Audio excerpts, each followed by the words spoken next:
This video is about correspondence. Now, correspondence theory of truth, a lot of time I just talk about ideas. I don't talk about, I teach you the terms that would make you get along in a philosophy department or something. But the correspondence theory of truth is the major player in the idea of truth. It's the idea that, for something to be true, the idea in your head has to correspond with reality. Similar to the Stoic idea that you apprehend reality, you comprehend. They're the ones that put that word on there as if you grab reality and pull it into your brain, somehow take the reality and get it in your brain.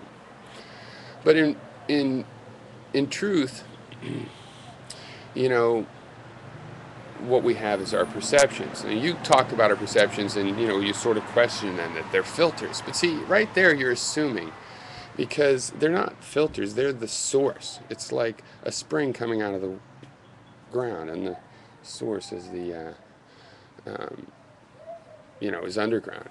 And coming out of the ground, we have perceptions, and for us, that really is the source.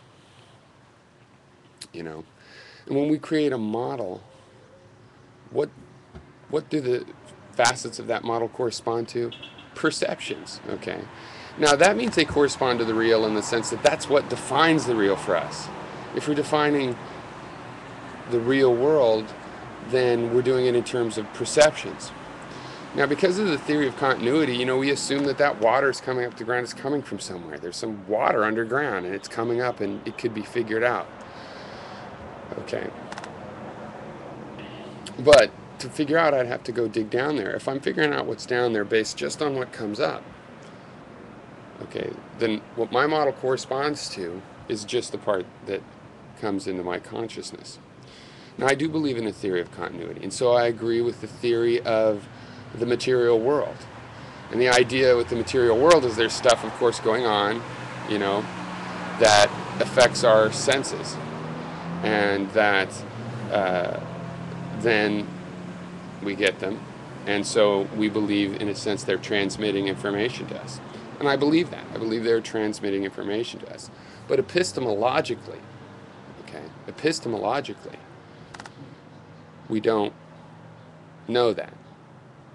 That's why an idea of the matrix will always work, because whatever we figure out is going on underground, it could always be something functionally equivalent. And the idea that we might be in a matrix, a computer-generated one, is built because of its functional equivalence, as I've said.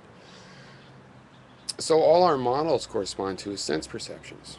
If I see a red chair, using the color red a lot, then the red quality of that chair corresponds to my red sense perceptions.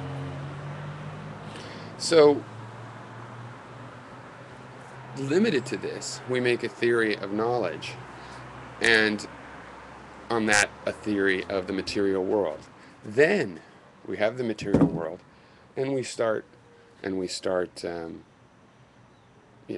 using this idea of the material world, and that's the process. And the error has been that we have to establish correspondence to the real world. No, we only have to establish correspondence to our sense perceptions. Okay.